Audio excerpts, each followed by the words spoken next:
Welcome to Let's Be Well Together podcast. We're your wellness check-in team. Join us each week or when you can. We enjoy exploring wellness concepts and reminding you to make time for wellness. We hope our territorial acknowledgement improves allyship with Indigenous people within a reconciliation process. We're on the Haldeman Tract, located on the traditional territories of the Neutral, Anishinaabe, and Haudenosaunee peoples. We acknowledge the presence and traditional knowledge, laws, and philosophies of the Indigenous people with whom we share this land. We are back with another week of Let's Be Well Together podcast. It's John Webster and Elise Seifert. Hello, Elise. Hello, John. And I'm back with another article. That's right. This one was really fascinating to me. It's called Regular Visits to Green Spaces Linked to Lower Use of Certain Prescriptions. And it's a study. This article was published in the Jerusalem Post. It's by Judy Siegel-Itkevich, and it was posted on January 17th, 2023. And so I've talked before on the podcast about how I believe that there's a chemical effect that green space has on us in a really good way. Mm-hmm. And this seems to support that based on the study. Now, I should say right at the start that it concludes by saying that since this was an observational study, cause and effect cannot be proven. Right. Okay, so this is more... Let's talk about it more as an anecdote, our own experiences, as opposed to the definitive thing. But what it said was, frequent visits to green spaces in cities, such as parks and community gardens, opposed to having a good view from your home, right? So actually visiting them, may be linked to lower use of certain prescription meds, the research suggests. And this took place in Finland. The observed connections between such visits and lower use of drugs was for depression, anxiety, insomnia, high blood pressure, and asthma. It wasn't dependent on people's education or income level. Now, green areas were defined as forests, gardens, parks, castle parks, cemeteries, zoos, and things like natural grasslands and wetlands. And they also talk about blue areas, things like seas, lakes, and rivers. What they found was that if you compared it with less than one weekly visit, that visiting 3 or 4 times a week was associated with materially lowering the use of mental health medications. So it was just amazing to me. Like, that to me is saying that they're starting to look into and to find that green and I suppose blue spaces have this chemical effect on our bodies. In this case, means we need less prescriptions. And I know when I saw the title of this article, I think I definitely thought about medication in terms of mental health, but I was surprised to see that this also included people with high blood pressure as well as asthma. So I found that very interesting. No, it was interesting too, because I'm not going to get all into it, but they tried to look at if you went more than 3 or 4 times. And, that's right. And that had an effect on some, but not all. Mm-hmm. But there was definitely a big impact if you went at least 3 or 4 times visiting these green and blue spaces. Mm-hmm. And I read the article and I immediately thought of my move here to Grey Bruce. So I live in Owen Sound, and that's in the Grey Bruce area, which is kind of like a cottage country area. So a lot of the activities that we have here are outdoors. And I thought about the summertime when I spend a lot of time, mostly in those blue spaces, I would say. I spend a lot of time on the water. And I find when I come back from a day on the water, I feel amazing. I feel like my body has just rejuvenated, but I also feel like it's exhausted, and I have the best sleeps after I spend a day out on the water. So it really made me think about all of the outdoor time that I spend here and how incredible it is. Yeah, it's a city. Mm-hmm. It's a city that's also got a nice little bay. So there's water in that regard. There's a river, and there's lots of trees around it. So there's lots of green spaces and blue spaces, as they say in this article. And I hear where you're coming from, because like for me, water is really important. So I used to spend a lot of time, especially in the summer as a child. I worked at a place called Sauble Beach where it was on the water. I've always had this affinity to water, and it always has this amazing calming effect on me. It does, doesn't it? I don't know what it is. And I was reflecting after reading this article, because I was reflecting on why does it always make me feel so good when I spend time outside. And I also thought when I am outside, I'm typically doing some sort of physical activity. So you are typically walking, running, cycling, swimming. So I think that physical activity also plays a part in why I feel so good after spending time in those outdoor spaces. But I also think, like you said, there's just something that happens to the chemicals in your body when you're spending time in nature.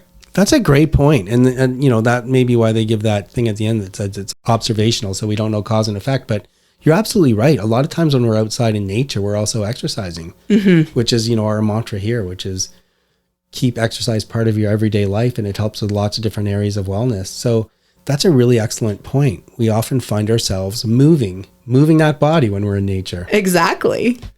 It also made me think about some articles I had been reading recently about the housing crisis here in Ontario. I know that finding affordable housing has been really difficult for people here, and some politicians are trying to actively solve that problem. And I had read about a politician who suggested getting rid of green spaces in Toronto, which is a large city, and replacing it with affordable housing. And I was so adamantly against that. And this article just proves why. Taking away people's green space would be detrimental to their health.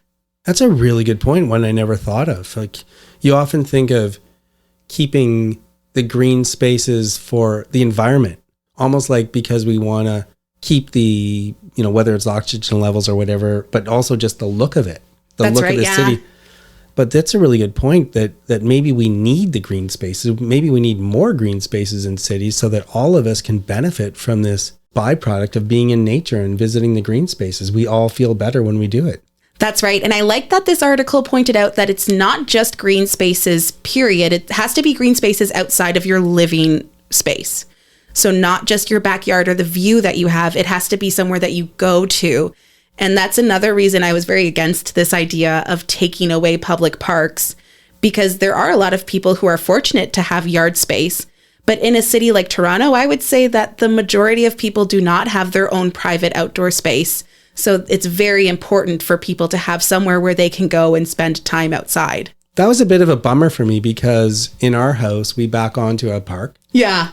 And so I actually get a lot of pleasure in the morning. I usually get a cup of coffee and I walk to the window and I just stand and look outside and look at the trees.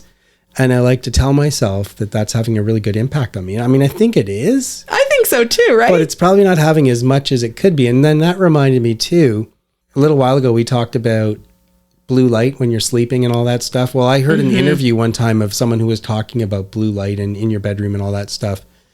Separately, he was talking about this practice that he does that makes him feel really great. He doesn't live in Canada. Okay. He wouldn't be able to do this all year in Canada. No. He lived in Australia. Okay. But every day, the very first thing he does is he goes outside in bare feet and he walks into his backyard and lets his feet touch the earth. That's beautiful. And he stands and looks at nature while his feet are touching the earth. And he says that he believes that kind of barefoot connection with the earth every day when he starts has a really good impact on him. And I bet you that would be better for me to go stand outside, even though it's only 10 feet from the window, and let my feet feel the grass and look at the nature as opposed to standing holding my coffee in my house. I don't know. It might be worth a try.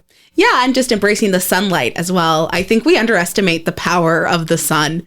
I remember reading once that we're pretty much house plants that are just a little more complicated, and that you need to hydrate and get lots of sunlight. Well, it's funny you say that, because the other thing this particular person, whose name I can't remember, was talking about was he wants the sun to hit his eyes. Oh, okay. So he wants at the start of his day his feet to touch the ground and the sun to hit his eyes, because there's a whole bunch to do with the internal clock and all that stuff. Okay.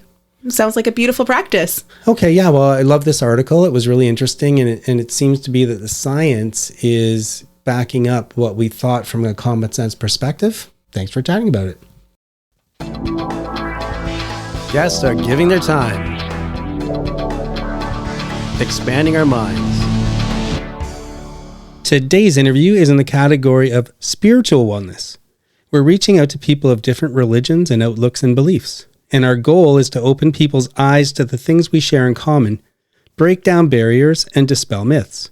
And today we welcome Ayesha Munir to chat with us about hijabs as part of the Muslim faith. Welcome, Ayesha. Nice to meet you. Thanks for having me. I first met Ayesha Munir when we did a Move That Body interview on episode 49.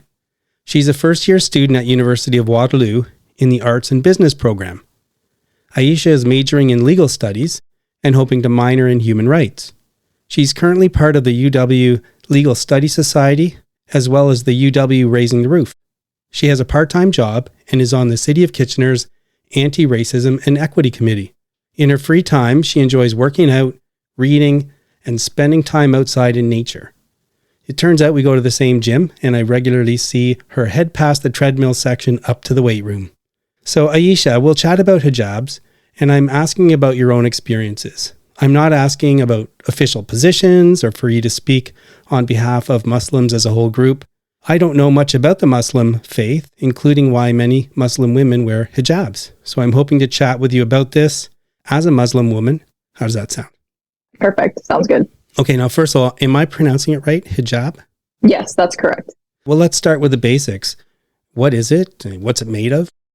The hijab, literally in Arabic, the translation is a barrier. Hijab literally means barrier or to cover. In Arabic, it is literally just like a piece of cloth on our heads, but obviously there's so much more to that. And this interview, I'll try my best to like encompass the beauty of the hijab, but also this short interview will not be able to like truly show the entirety of the hijab and obviously Muslim women as well, because there's so much more to it.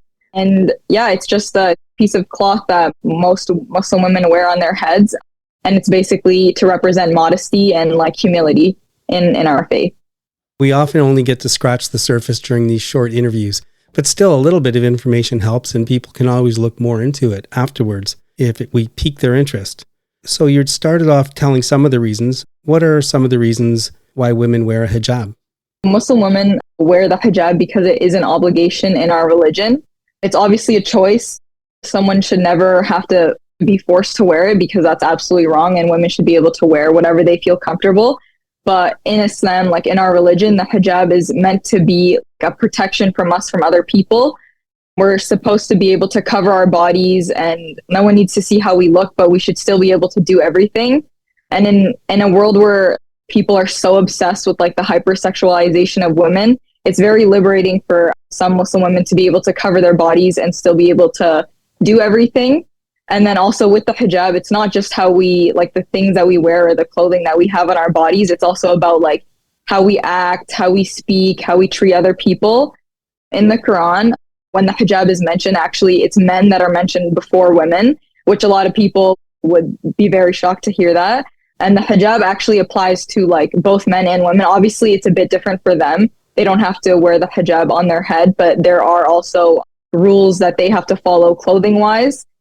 They also have to dress modestly as well. It's encouraged that they need to cover their navel from their knees, always needs to be covered because modesty for them is that. And then also the first thing in the Quran also isn't mentioned the way we dress, but it's how we act, which is like a bigger thing because we're told to be kind and to be modest in the way we speak and not to have large egos.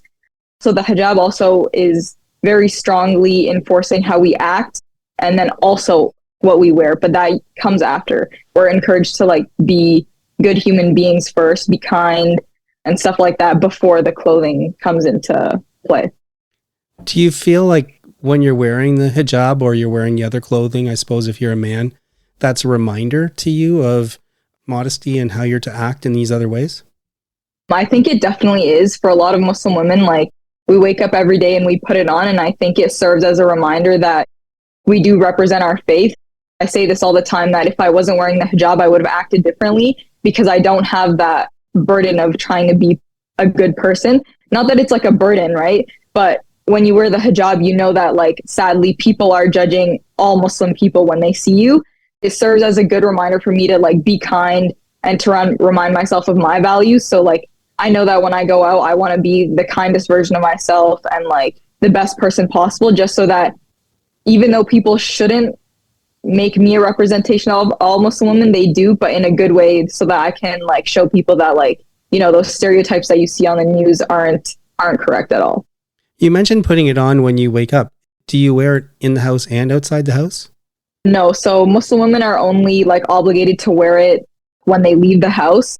You don't have to wear it obviously in front of like your dad, your brother, your grandparents. It's only in front of men that like are not related to you. I've spoken with people from other religions and about different traditions that they've been doing and have been historic. And sometimes They say that one of the advantages of doing whatever the tradition is they feel a connectedness to people in their faith now, but also throughout history, like as if they're being reminded they're part of this larger group and a historic group. Is that how you feel about it?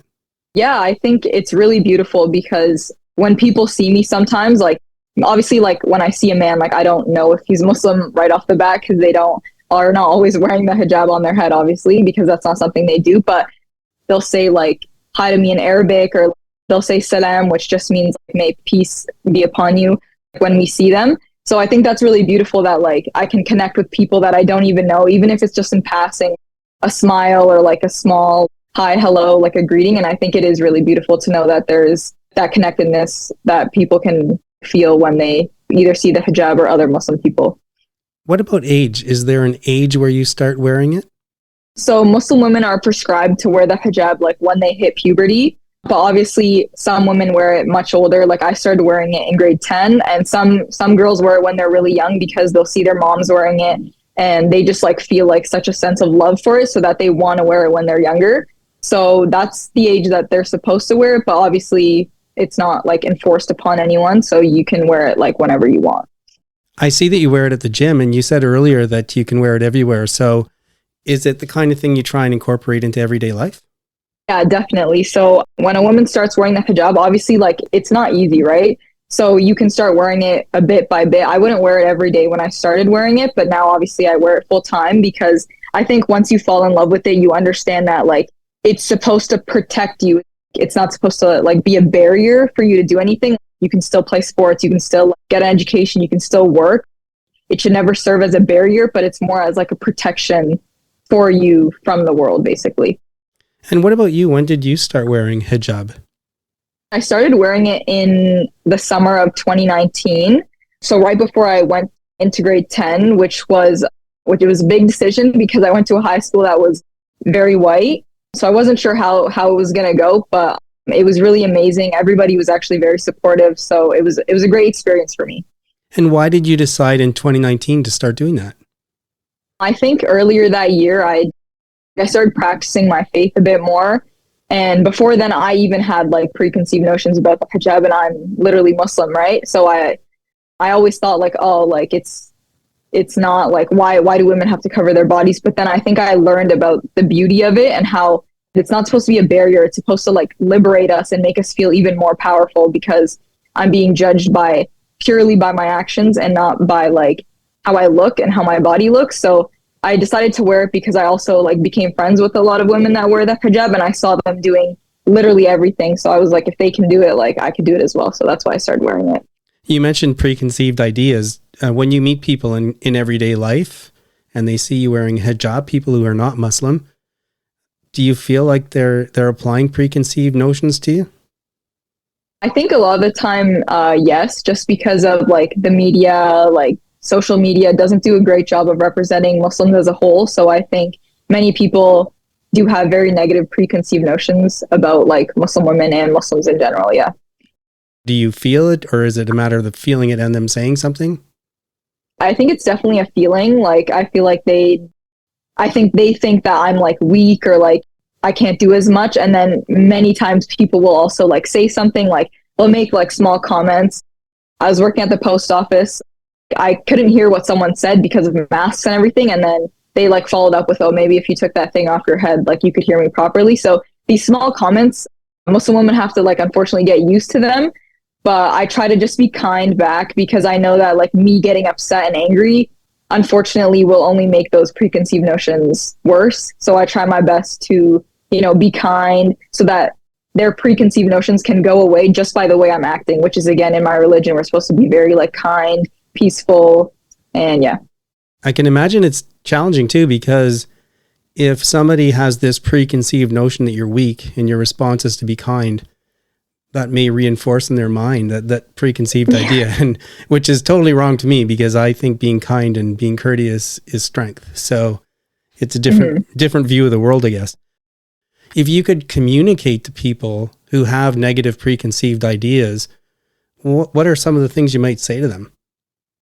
I don't always try to say something. Again, like I try to use my actions so that it's not like as obvious, but if I were to say something to someone, I would just like let them know that like you can't judge a book by its cover, basically, because you can't like see our bodies, and obviously that's the point, to not be judged by how we look. But also, like, when you see something in the media and in the news, like, to do your own research. And by own research, I don't mean like go on Fox News or like Twitter. Right. I mean like actually do your research, because people will like realize that like Islam is actually a very beautiful religion, that it's really just about peace. And like there are obviously certain groups in the world that don't do a great job of making us look good, but obviously people have to understand that they can't have these like cognitive biases that feed into that.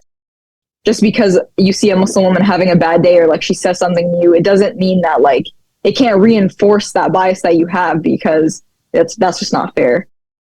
I haven't researched a lot, but I have seen some things and read some things, and I can tell that there's a lot of beauty and peacefulness in the Muslim religion. And unfortunately, though, because of what's often this happens, it's kind of like the 2% rule in almost everything in life. You know, you hear the noisy 2%. Yeah. And the 98% get marked by it, even though they're not anything like it. But there is one thing, like I know you have to be careful what you say about the Muslim religion if you're not within the religion. And so I think like some people may be a little unsure. So if I meet you in the street, you're wearing a hijab, do I just talk normally? Is there something I can say to be courteous? How would I approach that? I think most of the time, like if you were to like interact with a Muslim woman, honestly, like I wouldn't like talk about it. Like if you have questions, I think most Muslim women would be more than like welcome to answer those questions. But honestly, I think the best thing to do is acknowledge it, like not acknowledge it out loud, but like know that it's there and that it's there, it serves a purpose, and just be respectful, not making it like the elephant in the room, because for us, it's very normal, right? But I understand that for some people, it's not normal. So I think, yeah, just like treating people like with respect, obviously, is just like very normal. And yeah, that's about it. Yeah. I do have a preconceived notion too, probably incorrect. My sense is because you're wearing hijab, I probably shouldn't approach you. I might approach any woman asking a question, but if you're wearing hijab, I might think, oh shoot, maybe I'm not supposed to approach them because I'm a stranger and I'm a man. Is that incorrect? I think that's like a respectful way to like look at it, but obviously like Muslim women, like we don't mind, we can speak to men, right? Like it's not that, like obviously if you approach us, it wouldn't be anything like inappropriate or anything. And also like Muslim women, we're not supposed to like touch the opposite like gender. So shaking hands usually will be very awkward because we won't shake your hands. And I'll just say that like, you know, I can't shake your hand, but again, it might seem like rude. It actually gets like very awkward when it happens. I was worried at the gym, like if you'd see me and like you'd come up to me and like we'd shake hands, I would have to be like, I can't do that. And then it would be awkward. But I'm glad I got to tell you that. So, I probably would have, especially in the gym context, you know, where I know you like to skip and you're working out. So I wouldn't have thought. Yeah. So that's new information to me and I really appreciate it. Okay, well, look, we're toward the end of the interview and there's a question we ask every guest in the context of multiple areas of wellness in our lives. It's really hard to keep a handle on all of them at any given time. So we ask every guest the following question. Are you currently neglecting an area of wellness in your life? And if so, can you think of even one activity you can do to foster wellness in that area? I think right now I'm neglecting like my physical wellness, just because it's Ramadan. So obviously like I'm not eating and drinking water. And so I think I've been trying to go to the gym, but like I'm hitting like a plateau. It's been like 20 days. So I don't think I'm going to be going to the gym just because like it's very exhausting. But I think even like going for a walk outside, it's so beautiful out. So hopefully if it stays like this, I can get a few walks in, and I think that will definitely help me work on my physical wellness without having to exhaust my body like past what it can bear. On another show, I hope to speak to somebody about Ramadan a lot more. But could you just briefly describe what it is? Ramadan is it's 1 month, it's 30 days where Muslims fast from dawn till dusk. In the morning, we stop eating and drinking, and then we break our fast when the sun sets again. Usually right now it's around 8 p.m. And Muslim people in general like love this month because it's just a month to reflect on ourselves like spiritually. And it's a reminder for us to, you know, love the values of our religion that sometimes we forget in the hustle and bustle of life. So again, like just being kind, giving charity, and like the fasting portion is just to remind us, to give us patience, that like we're so lucky for the stuff that we have, and just to be, you know, good people. is basically the gist of the month, is just to be like a better person. Yeah. Well, listen, thanks a lot for taking time to chat with me today, especially because you're probably pretty hungry right now because we're doing this interview. It's just after 5:00, so you've gone a whole day without eating. Ayesha, I really appreciate it. Yeah, no worries. Thank you so much. And I'm so glad that I could speak about a topic that is very important to me.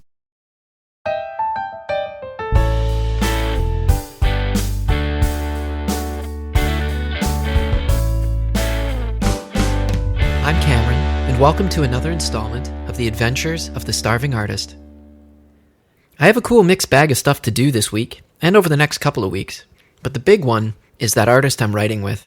I get to break in one of the new contracts that I had drafted, and I have to tell you, it's given me such a sense of, not relief, that's not quite the word, let's go with, it's given me a sense of calm. I'm feeling calm about it.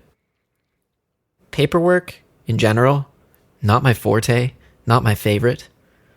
I don't know many people for whom it is a favorite thing. I'm sure they're out there. I'm not one of them, and more power to them. More paperwork for you guys. But it used to really be a hurdle for me. It would hold me back. I would get all caught up either overthinking or underthinking scenarios. I would have to cobble together stuff from other contracts that I had used, found online, stuff that had been sent to me to be used, all kinds of stuff, just to make ends meet, make it work. And now I have such a sense of calm knowing that that's all done with. I can just take this template, put in the appropriate names, put in the appropriate track info and all that sort of nitty-gritty stuff, fire it over to be reviewed, signed, and then we're off to the races. And that's what's happening here, and it's awesome to see the plan coming together. It's a nice change.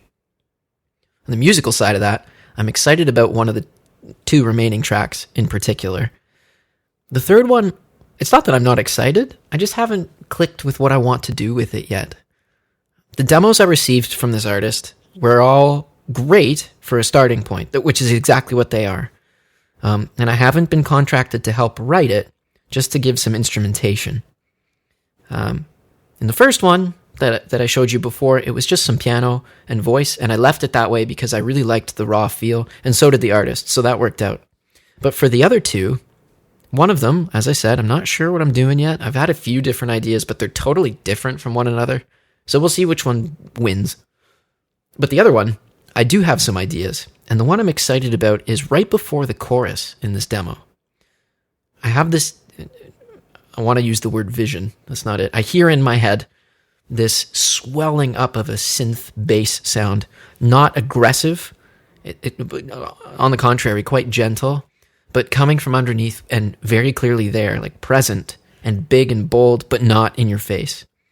A weird thing to try and describe verbally. Why I'm excited about it is because in the demo that she sent over, at this particular moment, it's the chorus of the song, and just in the nature of being a demo, it's not complete, of course. So when it gets there, there's this beautiful build of parts coming together, and then it just kind of peters out. The energy really slumps. But the saving grace is the vocal parts that she's recorded, even though they're just scratch, which that's kind of like slang for, it's like a rough draft. So she sent the scratch vocal, and the harmonies she put in there they're gorgeous. They're ethereal. I really, really like them. And I want to support them without overpowering them.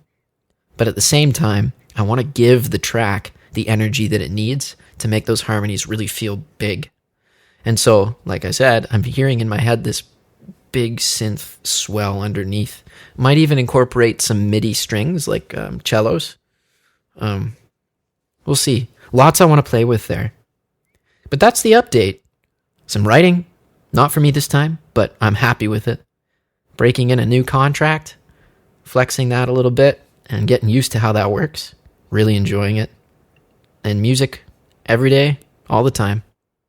That's all I got for you. Thank you so much for listening. I'm Cameron. This is The Starving Artist. Until next time.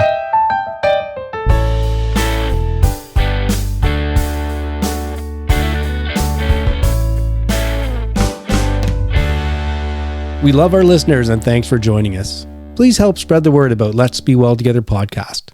Follow us and rate us on Spotify, Apple, Google, or your favorite podcast platform. Follow us on Instagram at lets.be.well.together And let your friends know about us.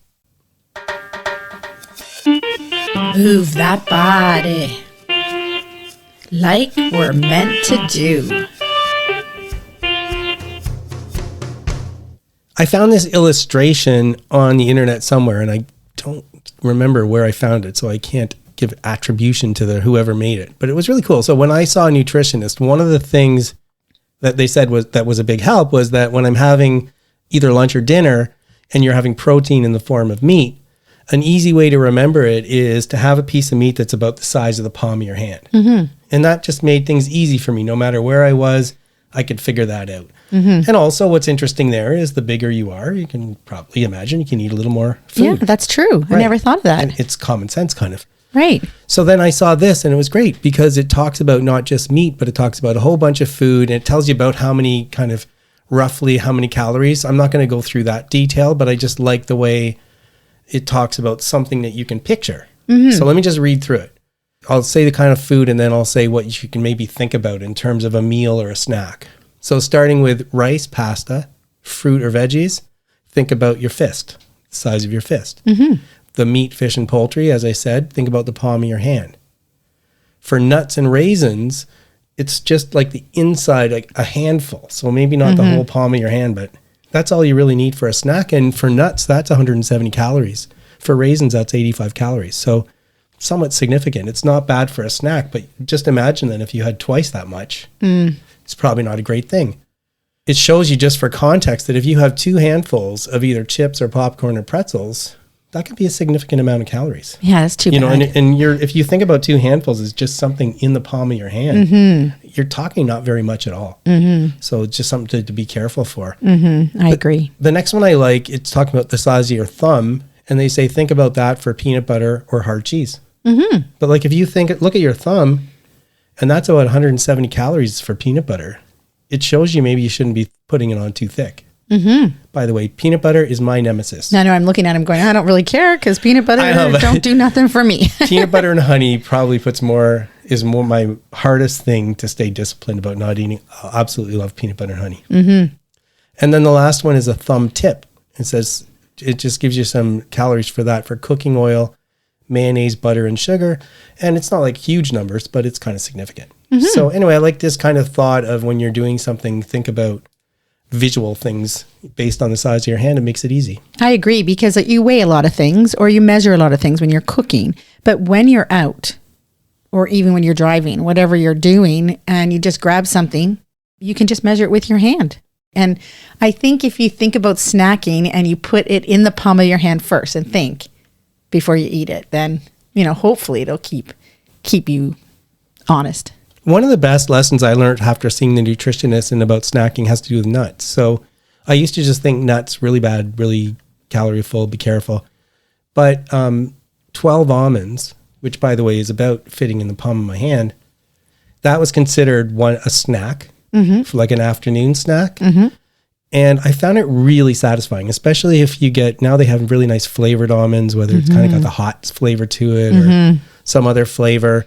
But the problem is, like, if you're at a bar, for example, and someone put a big bowl of nuts, you could easily just eat a big bowl of nuts. Well, that is not a good thing to do. So I just like knowing that now I take like a dozen. Mm-hmm. I like throwing in a few raisins and that tastes good, but just limit it. Mm-hmm. I agree because nuts are high in fat, but I love them too. So almonds or peanuts I love peanuts, but not peanut butter. Very odd. And it's strange too because I like a mixed nut. Like I like mixed nuts, usually salted, which isn't great.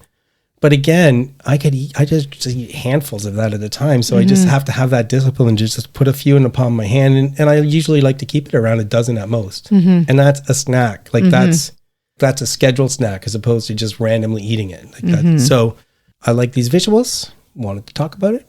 Yeah, they're awesome. Now we've done that. When you could do that in a restaurant, when you get your meal, you can kind of portion it out and say, okay, I'm going to take this home. But because the pasta, they give you a whole bowl of pasta, right? If you just take a fistful. That's an awesome way to do it. That's a good point too, because I think I've heard this before, which is for a lot of people in North America, this massive pile of spaghetti or noodles, we think that that's like a meal, but like I hear that if you actually go to Italy, it's just a little bit, as your starch that goes with your meal. And I've switched to doing that in the last few years. So if I do eat pasta with supper, which is really good, but I consider it a bit of a treat, I don't have a ton. No. You know, I don't even know if I have a fist, to be honest. I don't think you do. For do. me, I have more of the palm of my hand. Very satisfying. But just like eating mounds of lasagna, I can see how that could quickly increase your belt size.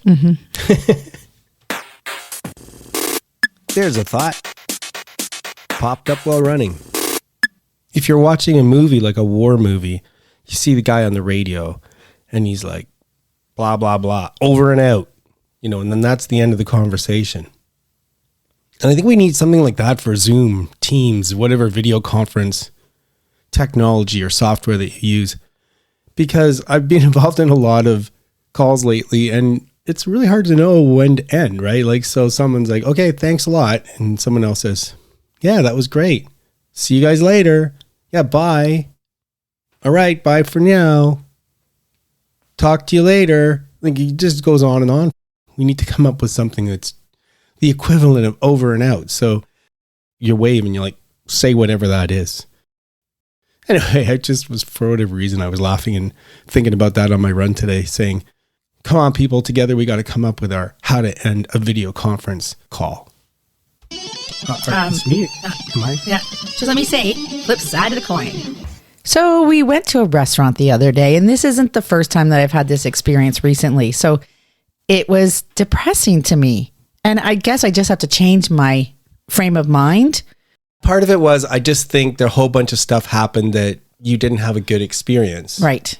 But also, I think when you were talking to me after, that's why we're talking about it here, life lessons, relationship lessons as you live through your life and all that stuff. I said, hey, let's talk about that on the flip side. Yeah, because we went to the restaurant and it was so expensive. And we've been to this restaurant before and I didn't have that feeling before. Right. So the prices have gone up double. I would almost say that double is what the norm is now. I don't, with someone was saying that last night that it's double. I don't think it's double. I think it's more like 50% higher. Yeah, okay. But whatever. The point is, let's not haggle about that. The point is, since COVID hit and all the problems getting people working in restaurants and the food costs going up, inflation, and probably too, the fact that they went through COVID, they were suffering. Then they're still trying to recover, right? So they have to up their prices, and the food costs are expensive. We know that, but it was so expensive.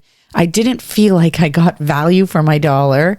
And I also didn't feel like I ate well, which is a bit of a drag. When we eat at home, and we do that a lot, so we don't go out a lot, it didn't have a balance. I didn't have a balanced meal. I didn't have any vegetables the whole night. Right. It wasn't in any of your stuff. No. Not the appetizer or the main course. No. So the backdrop for that, just for context for people, is since we started eating healthier at home, our typical home meal includes protein, like whether it's chicken or beef or whatever. Yep. And vegetables fried in olive oil, Yep. usually with some herbs that taste really good. Yep. And salad. And then some kind of carbs, whether it's rice or potatoes or a piece of bread. Yep. But the thing is, it feels to me almost every night like I'm eating in a restaurant. Like I always make a joke with Sheila, ooh, another restaurant quality meal. Because it just tastes so good. Like it's got herbs and spices and flavors. And I usually love going to restaurants because I feel like I get ideas. And I know the one time that we went, they were cutting the vegetables bigger chunks and the onions were bigger. And I was like, oh, I've got to do this. Like make them bigger so that they're more individually tasty. And it was just, oh, that's a great idea. But this time I didn't get that. I didn't have that good feeling when I woke up the next day. Because you often try things that you don't make at home. That's the way I do it when I'm out. Exactly. That's an amazing thing about restaurants. Like you had gnocchi. Yeah. Which is something we don't make. I don't even know how to make. Yeah. Right. And I had, I think, a beef tenderloin, which is just something that we don't tend to make. Right. They also had this really cool way they did their potato. Yeah, that really did look cool. The problem is, though, you said don't feel good the next day.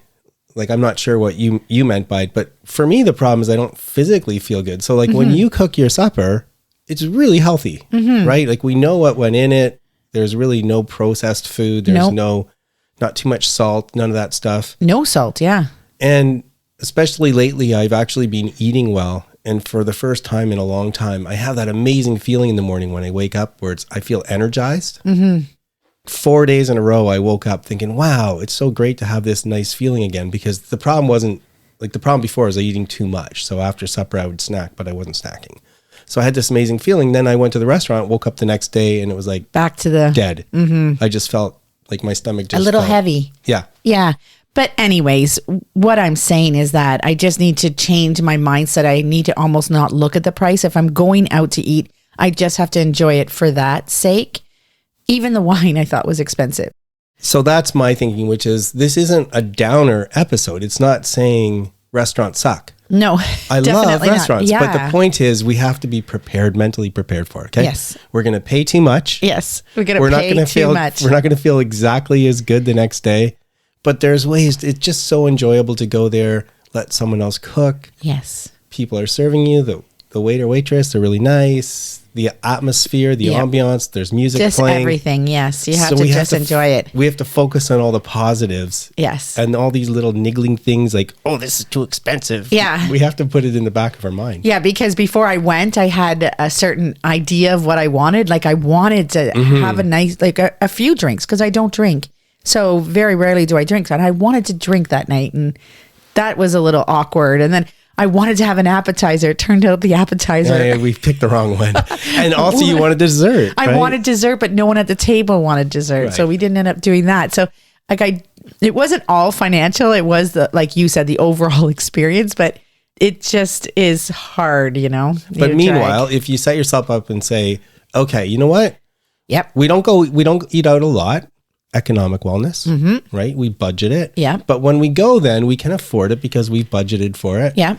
And also, once in a while, you can have dessert. Yeah. So when we're going to the restaurants, let's just remember it's going to be fun. It's going to be expensive. We're allowed to eat a little bit more. Get in that mode, you know, like almost dress nice for it. Like get ready for it. Yeah. And then just go out there and just enjoy the moment. Please remember that we're not providing advice. We hope to inspire you to work towards balance, and we urge you to consult with qualified people if you need advice. The people on the show are speaking in their personal capacities. Their views expressed are their own, and don't represent the views or opinions of their outside contacts, their employers, or anyone else. We try to get things right, but we can't guarantee everything we say is correct, or that the things we talk about will work for you. Let's be well together, and let's be sure to do that in a safe way. And that's the end of another episode. It's Elise Seifert here with John Webster and Sheila Webster. Yep, for sign-off that's time. me. Yep. Hi, Elise. Hello. It has been beautiful this past week. Unusually beautiful for April. Unbelievably so. And I think it's just put everyone in such a good mood around me. Oh, that's good. I've had an awesome week, both professionally and at home. We had a really productive weekend where we got to do a lot of things in our garden and our backyard. And it just really made me appreciate the fact that we have a garden and a backyard. Mm-hmm. So we had a really lovely weekend, just appreciating nature and appreciating what we have. Well, at least you can come to my backyard and appreciate it if you want, because I have not had time to do that. I don't know if I'm that appreciative to do that. But looking forward to this week. I think it'll be another week of being in routine. I think it might be another week of making sure I'm staying on my workout schedule, and I'm looking forward to attending a bachelorette this weekend. Yeah. So that's pretty exciting. How about you, John? What's going on with you? I had a really eventful week. Of course, you know, it's easy to talk the talk and it's harder to walk the walk. So one of the key messages I'm trying to send out, especially to younger people, is to get a handle on their finances and start thinking about retirement when they're young. I never did that. I have been putting off for a long time seeing a financial planner. I was talking to Jill Mellinson on her last episode saying, yes, I'm going to do that. And I finally saw a financial planner last week, and it was tough to hear. It was hard news, but by the same token, it looks like we're going to have a plan in place. And one thing that Sheila and I are going to have to do again is back to budgeting. From years gone by. We haven't done it in a while, but we're going to have to seriously get back to budgeting and then following it. And it takes a few months to figure it out, what you think you'll do, and then see what you actually do. But hopefully at the end of that process, we'll have a much better sense of things and some relief, because I'll find out that maybe someday I can retire. For sure. Of course. It's still not certain, but it's possible. And not to steal too much of Sheila's thunder. So we've got to go up to our condo this weekend. It's in that in between the long-term rentals, and One thing I'm finding is really great is that each time this happens, there's less and less to do. There's more like fine tuning. And every time it feels more like home. And it just felt great, especially this past weekend with the beautiful weather. We went out and bought tennis rackets, you know, kind of middle of the line, budget worthy tennis rackets. We did. And we went out and played tennis. We did. Right in our kind of backyard. That's what we look at. Yeah. And it was so much fun. So much fun. It was so beautiful. It was actually almost too beautiful. It was so hot. And I got a little bit of sun, but it was my first time playing tennis. I've done it once before and I could not hit the ball in the zone. It would always go, you know, this way, that way. I thought you did pretty good. And I thought we did really well. I was going to hand it off to you anyway, so keep going. Oh, okay. So I did really enjoy playing tennis with you. So John was very nice to me. And I, of course, I don't have as much control with the balls I do as I wish. So I'd always hit it, like go right. And he'd run over and get it and then hit it back to me. And then I'd hit left and he'd run over and get it. I was laughing my head off because I'm like, you are messing with me. Like you're doing this on purpose. So it was pretty funny. I'm like running back and forth across the court laughing and swinging at the ball. Because he knows that I wasn't messing with him because I had zero. I played ping pong with you and I am the same. We kind of make each other work for it. Yeah, so that was a lot of fun. The weather was absolutely gorgeous. But I did want to ask you, Elise, what's the weather like today?